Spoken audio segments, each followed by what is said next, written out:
week 2 preview with the not the Detroit Lions, the New York Giants. They have so let's go over the team a little bit. They have a new head coach, Joe Judge. They brought in a couple of notable free agents, Blake Martinez, James Bradbury, Logan Ryan. And then in the draft, they brought in a couple of offensive tackles, Andrew Thomas, Matt Pete, and then they also bolstered their secondary with Xavier McKinney out of Alabama. So last week, actually just on Monday, so they're coming off of a short week as well. They lost to the Steelers 26-16. Steelers obviously have a pretty good defense, but at times their offense looked really, really poor, the New York Giants. This team added some decent pieces this offseason, but I still have a ton of questions about them. I think they have a lot to prove. Daniel Jones, I think that he was very underwhelming last year. And this year, he has not shown a whole bunch of promise here either. I think that he threw 2 interceptions. Some issues didn't really handle that Steelers defense the way you'd hope your rookie would. Even though they are a good defense, I think you'd still like to see a little bit more competency out of your quarterback. And I'm not a huge fan of Daniel Jones. When we played him last year, I wasn't super impressed. So I think that he is. I wouldn't say that he's a liability to their team. Like, I'm not saying that he's like a Nathan Peterman like quarterback, but I definitely think he's someone that he's going to be the main target by the Bears. We're going to try to get a lot of pressure on them, and they don't have a great offensive line either. So really I'm sure Khalil Mack, and if Robert Quinn is healthy, that'd be great. That's going to be really instrumental in this game. Reese, what are your thoughts on this game? Yeah, I mean, I think this is a game that's served up perfectly for the Bears. I think they need to just run the ball well and play aggressive on the defensive side of the ball, and I think they should be able to take care of this one fairly easily. I mean, I think that ideally, the Bears want to jump out to it'd be nice if they could jump out and get to an early lead and put away the game early. I think the longer that they let the Giants kind of linger around or possibly build up any kind of confidence, the worse off they'll possibly be. But I think the matchups, it's when you go into like the Giants offensive line against the Bears, pass rush, I think that's very favorable towards the Bears. The Giants don't really scare me on defense too much. I think, the Steelers tore them up running the ball last week. Snell, I think, had like 124 yards rushing. So I think if the Bears just stay committed to the run in this game and kind of pound out the ball, why not kind of just have a game where the Bears just control possession, dominate pretty well on defense, and just kind of play a really nice, clean game? It's possibly set up for the way that the Bears could do that. And kind of just probably let Mitch get away with a game where he doesn't really have to pass the ball too much, but can probably be pretty effective in doing it. If they stick to the run, they can probably throw the ball downfield off some nice play action. Try to just get the confidence up out of a lot of these players, and hopefully we can see more out of Cole Kmet and this week and kind of see what he can feature in the offense. If the Bears can hold down Saquon Barkley to under 40 yards, 50 yards, I think this game's in the bag. Like, I am not threatened by anything else, but the way that the Bears handled Adrian Peterson this past week, I do have concerns about that. I do have concerns with Saquon Barkley. Historically, we are a good run defense, but right now, I definitely have my concerns with the linebackers. Thankfully, we do have Roquan Smith, who is a very rangy linebacker, and that's going to help us a lot with Saquon Barkley, being able to limit his impact. At least I'm sure. Truthfully, we're probably going to give almost all of our attention to Barkley and affecting Jones. It's really the game plan is going to essentially revolve around getting pressure on Jones and then taking care of Barkley. We're not going to be concerned that Jones is going to be picking us apart from the pocket like we potentially would with Matthew Stafford, making kind of short intermediate throws. So I think that's really going to be the focus of the game. I would expect a lot of pressure, a lot of focus at the line, a lot of stacked boxes. Saquon Barkley is going to have to earn a lot of his runs. Not too concerned about the secondary. When you compare the Bears to the Steelers, we have a better secondary.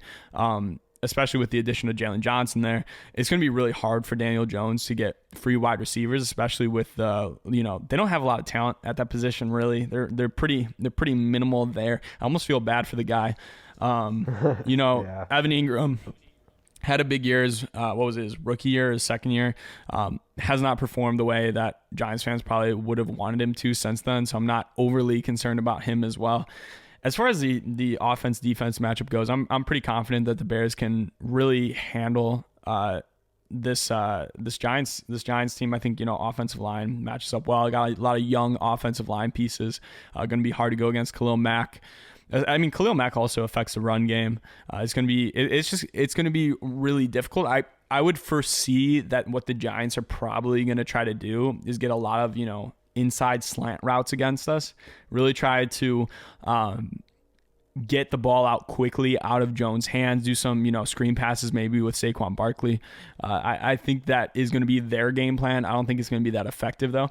As far as us offensively versus their defense, if we play like we did in the third quarter, we're not going to score anything, because even though they're not that great of a defense. But if we play like we did the other three quarters, I do see this Bears team putting up a lot of points like they did last year.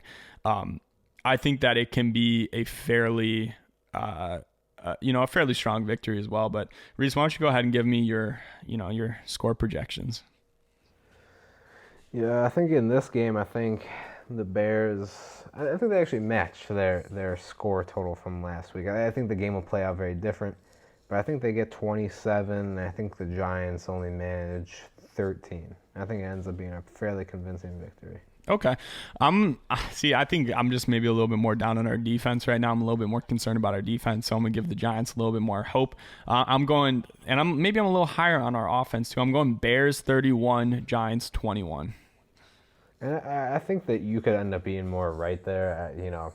I think that almost kind of takes into consideration early games kind of tend to be more offensive too. Defenses haven't really hit their stride yet, and I don't know, more things tend to happen. Turnovers too can kind of just put teams in more opportunistic positions as well.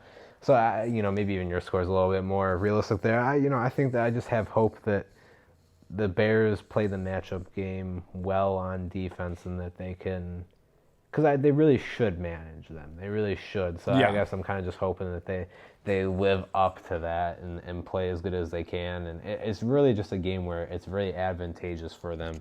It's a game where a lot of these pass rushers should be able to get themselves an opportunity where they can just pin their ears back and go after Daniel Jones. And if it ends up being anything like what Pittsburgh put on them, they can get 8 sacks. I mean, that was... Yeah. If they can replicate that performance, the Bears will be more than fine. Yeah, I mean, this is a game that I think could potentially end up being a close one, unfortunately, just the way the Bears play early in the season and the way the Bears played last week. I think that they could make it close on themselves. But if the defense hits its stride in this game, this can also be an absolute blowout. The Giants, I don't want to be too negative on them because they are rebuilding. They're a rebuilding team. Traded away OBJ just, like a season ago.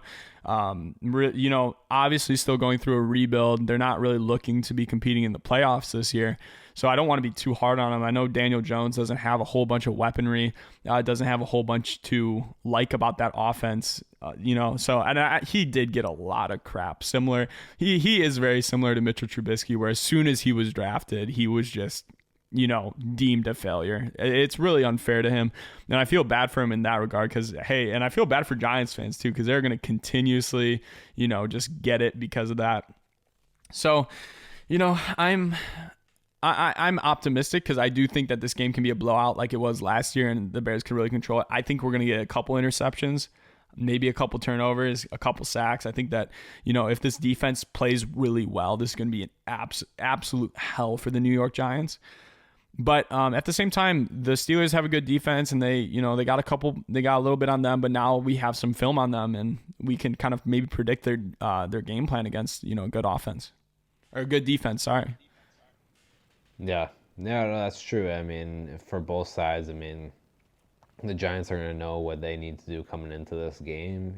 Facing kind of a similar situation, and the Bears are going to need to know, or the Bears are going to know what they need to do. So a little bit kind of there on Nagy for making adjustments and all that, which is something that he's not always great on. So maybe this game could be a bit more interesting than we're thinking. We'll have to see, I think a lot of it has to do with how the Giants want to attack the game. If they're willing to just try to start off by just pounding the football and the Bears able to stop it early, it could get ugly. But if they're willing to kind of mix it up, take some earlier shots and try to keep the Bears defense guessing, I think that they could could make it competitive, and then kind of put the ball in Barkley's hands and let him see what he can do with it. I think the key for the Giants, even though their quarterback isn't, top in the NFL, is going to certainly be just keeping their foot on the gas, really like trying to be aggressive with the Bears defense, keep them true.